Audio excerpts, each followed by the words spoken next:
जय श्री श्याम दोस्तों, कैसे हैं आप सब लोग। आशा सब लोग बहुत अच्छे होंगे, मज़े में होंगे, बढ़िया होंगे। और मेरी हो रही है सफाई। सुबह का बज रहा है 9 और झाड़ू वगैरह मेरी सब लग चुकी है पूरे घर में। बस पोछा लगाना है। तो पोछा लगाने से पहले मैं सारी खिड़कियों को पोंछ रही हूँ, क्योंकि इस समय चल रही छुट्टियाँ। छुट्टियों में ही सारे काम अच्छे से हो पाते हैं, वरना झाड़ू पोछा होता है लेकिन बट उस तरीके से नहीं हो पाता। तो यहाँ मैं खिड़कियाँ हैं, दरवाजे हैं, सब कर रही हूँ साफ़। और इसके बाद में जब मेरे दरवाजे खिड़कियाँ सब साफ़ हो जाएंगी तब मैं पूरे घर में दूंगी पोछा। तो यहाँ सबसे पहले मैं यही डोर वगैरह साफ़ कर रही हूँ।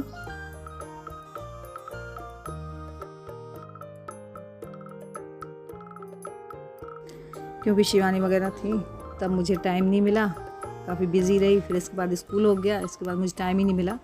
अब मेरे पास टाइम है तो इस समय मैं कर लेती हूँ घर की क्लीनिंग। और यहाँ देखिए गोलू और भोलू यानी लेके जा रहे हैं। देखिए क्या है इसके अंदर, आप लोग समझ सकते हैं क्या है। इस तरीके से हमें रात की इनकी सुरक्षा करनी होती है। ढक के इसके ऊपर से दरी और जूट की बोरी इस तरीके से ढकते हैं कि जिसमें इसमें बिल्कुल ठंड ना लगे। एकदम पैक कर देते हैं डलिया को, दिखती भी नहीं है।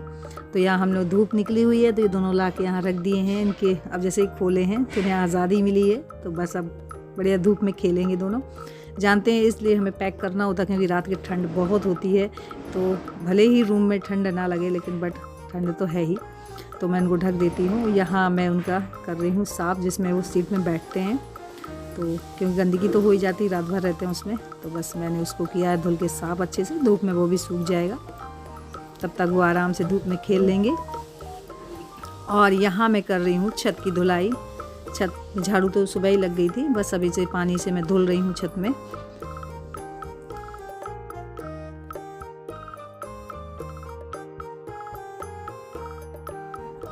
और अब मैं धुल रही हूँ रेलिंग वगैरह। रेलिंग धुल के कर रही हूँ साफ़, क्योंकि इसमें मैं बड़े बड़े जो कपड़े हैं वो मैं डालूँगी, कंबल वगैरह।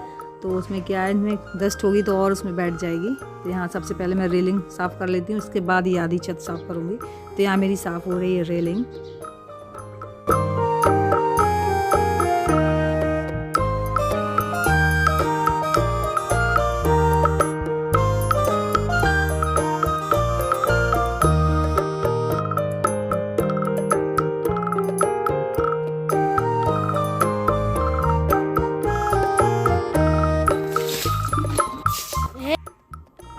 और फ्रेंड्स मैंने खोली वगैरह तो सब धुल ही ली थी, लेकिन ये बड़े बड़े कंबल हैं, ये धुलने में थोड़ी दिक्कत हो आती है। तो यहाँ मैंने बड़ा टब ले लिया, उसमें सर्फ एक्सेल डाल दिया है और पानी मैंने हल्का गर्म ही लिया था, जिससे कि आई मेरा कंबल बहुत अच्छे से साफ़ हो जाएगा। देखिए पूरा पानी सूख गया, मतलब ये पानी में इतने भारी हो जाते हैं, इनमें वज़न 4 गुना बढ़ जाता है। तो यहाँ देखिए पूरा पानी सूख गया इसमें। और अब मैं इनको कर रही हूँ छत को साफ़, कंबल को साफ़। इसलिए मैंने छत साफ़ कर ली थी पहले ही, ताकि गंदगी इसमें ना लगे। छत अच्छे से मेरी धुल चुकी थी, तो अब मैं यहाँ धुल रही हूँ कंबल को। ये सब चीज़ें ना बाथरूम वगैरह में नहीं अच्छे से हो पाता, क्योंकि इतना बड़ा कंबल है, उसे साफ़ ही नहीं हो पाएगा। यहाँ बढ़िया से धूप में मैं ले आई थी। और यहाँ मैं इसको 2-3 बार पानी से पहले साफ़ करूँगी, इसके बाद फिर अच्छे से पानी से साफ़ करूँगी। तो यहाँ मैं कर रही हूँ साफ़ इसे। एक बार मैं साफ़ करके इसको फैला चुकी हूँ। अब दोबारा से मैं इसको फिर से पानी में धुलूँगी, जिससे जितना भी इसमें डस्ट वगैरह होगा वो साफ़ हो जाएगा। तो यहाँ मैंने 2-3 बार कंबल को पानी से साफ़ धुल लिया है। अब यहाँ इसी की टब के ऊपर मैंने डाल दिया, जिससे इसका पानी अच्छे से निचुड़ जाए। इसी में दबा दबा के मैंने सारा पानी निकाल दिया है। और अब मैं रेलिंग में फैला रही हूँ। और सच में मेरी हालत ना टाइट हो गई इस कंबल को धुलने में। पूरी जितनी मेहनत थी सब इसी में लग गई। बाकी काम करने के लिए मेरे पास मेहनत मतलब ताकत बची ही नहीं है। और मैं इनसे इतने दिन से बोल रही थी कि साथ में ना कंबल धुल लेते हैं, क्योंकि कंबल गंदा सा लग रहा है। तो ये बोलते हैं अरे कहाँ गंदा है, मतलब अगर काम नहीं करवाना है तो उसके 100 बहाने भी ये लोग ढूंढ लेते हैं। अरे तुम्हें तो साफ़ कपड़ों को भी साफ़ करने का रहता है। मैंने कहा कब का नहीं धुला है, ये पिछली बार ही धुला था, इसके बाद नहीं धुल पाए। और यहाँ मैं आ चुकी हूँ नहा धो के।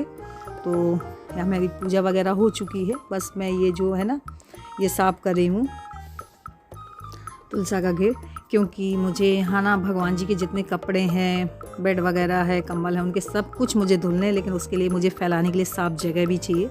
तो इसके लिए मैंने सबसे पहले ये तुलसा का जो था ना घर हुआ, वो मैंने साफ़ कर लिया अच्छे पानी से। वैसे साफ़ तो रोज़ ही हो जाता है, लेकिन बट मैंने उसे आज और अच्छे से साफ़ किया है। और यहाँ मैंने जो यहाँ निरमा लिया है वो नया पैकेट ही खोला है, क्योंकि इसमें भगवान के कपड़े धुलने हैं मुझे। तो यहाँ मैंने एक बाउल में अच्छे से निरमा मैंने डाल के सारे कपड़ों को उसमें मैंने गला दिया है। अब एक एक करके मैं यहाँ सारे कपड़े धुल रही हूँ, क्योंकि वैसे तो हम धुलते ही हैं पानी से, बट यहाँ मैं धुल रही हूँ उनको सर्फ से अच्छे से। तो यहाँ मैंने एक भगोनी में पानी साफ़ ले लिया है, तो यहाँ धुल धुल के डालती जा रही हूँ। वैसे भगवान के कपड़े गंदे तो नहीं होते थे, लेकिन फिर भी अब गंदे हो ही जाते हैं, तो इन्हें मैं क्या है हफ्ते 2 हफ्ते में एक बार इनको सर्फ में भी धुल लेती हूँ। वैसे पानी से तो पर डे धुल देती हूँ। तो यहाँ मैं धुल के डालती जा रही हूँ। यहाँ आराम से धूप में सूख जाएंगे और यहाँ गिरने का भी डर नहीं रहेगा। ऊपर में डोरी वगैरह में डालूंगी, गिर जाएंगे, पड़ जाएंगे, इससे अच्छा यहाँ बड़े आराम से सूखेंगे। तो यहाँ पहले मैं एक बार पानी से साफ़ कर लेती हूँ, उसके बाद में मैं दोबारा साफ़ पानी से फिर साफ़ करूँगी। तो यहाँ मेरे हो रहे हैं सारे कपड़े साफ़।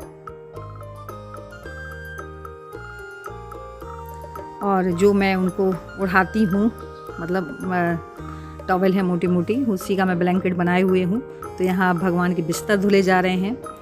भाई हम लोग अपने कंबल हैं, रज़ाई के खोली हैं, सब धुलते हैं, तो भगवान के भी कपड़े धुलने ज़रूरी हैं। वो गंदे कपड़े में थोड़ी सोएंगे। तो यहाँ मैं सब उनके बिस्तर वगैरह कर रही हूँ साफ़। तो शाम तक ये सूख जाएंगे, क्योंकि धूप अच्छी है। धूप देख के ही मैंने ये सब कुछ धुला है। आज हो गया, एक दिन मेहनत ही हो जाएगी, क्योंकि धूप अब अच्छी निकलती भी नहीं है। तो यहाँ मैंने धुल लिया है एक बार पानी से, और अब मैं लेने जा रही हूँ साफ़ पानी। अब मैं इन सब को फिर से दोबारा साफ़ पानी में धुल रही हूँ। तो यहाँ ये अच्छे से सूख भी जाएंगे।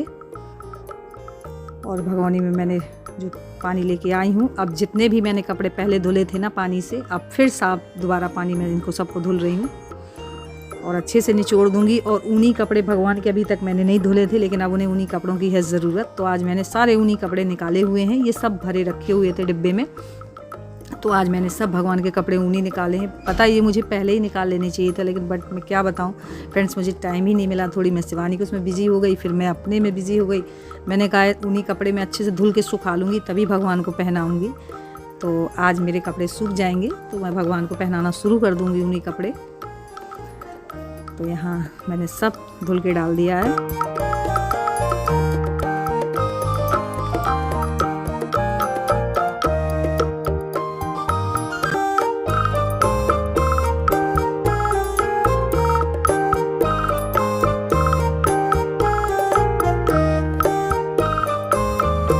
फ्रेंड्स, आज आप देख सकते हैं मेरे लड्डू गोपाल के सब कपड़े ऊनी, और वैसे कपड़े, उनके बिस्तर, तकिया, रज़ाई, मैंने आज कुछ भी नहीं छोड़ा। यानी कि पलंग, बिस्तर, खटिया वटिया सब धो डाली मैंने आज।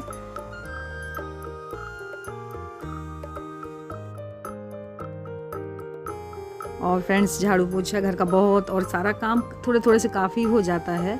तो यहाँ खाना वगैरह सबका बन चुका है। मैं धुल रही हूँ रात के बर्तन। फिर मैंने इनसे कहा कि जब मैंने धुलने के लिए बोला था, आप 100 बहाने लगा के चले गए। ऊपर से ये बोलते हैं कि क्यों करते हो, मतलब करना भी नहीं है, ऊपर से टोकना भी है कि मत करो, वो तो अच्छा है, मतलब गंदगी में रह लेंगे लेकिन करना नहीं है।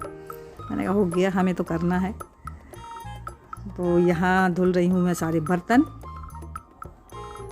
क्योंकि लास्ट काम बर्तन ही रह जाता है।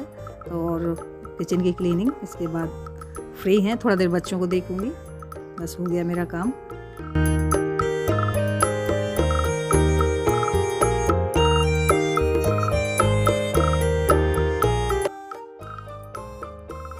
और फ्रेंड्स, बर्तन वगैरह मेरे साफ़ हो चुके हैं सब, और किचन भी क्लीन हो गई है। तो यहाँ मैंने रख दिया है लोटे में थोड़ा पानी गुनगुना होने के लिए, क्योंकि मैं इससे लूँगी दवा अपनी।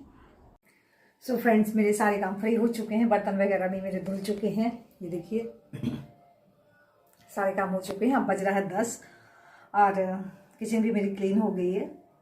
अब बस थोड़ी देर, छोटा वाला बेटा तो सो चुका है, बड़ा वाला जग रहा है, तो थोड़ा उसका देखूंगी क्या पढ़ रहा है, क्योंकि वो पढ़ रहा है। और मैं यहीं पे करती हूँ ब्लॉग की एंडिंग। मेरा आज का ब्लॉग कैसा लगा, थोड़ा सा भी अच्छा लगा हो तो प्लीज़ लाइक ज़रूर करिएगा। न्यू है तो जल्दी सब्सक्राइब कर लीजिए, ताकि मेरी वीडियोस मिस ना हो। और भाई ठंड बहुत है, ऐसे में अपने परिवार का अपना बहुत ख्याल रखिएगा। मिलती हूँ एक अच्छे से नेक्स्ट वीडियो में, तब तक के लिए बाय बाय।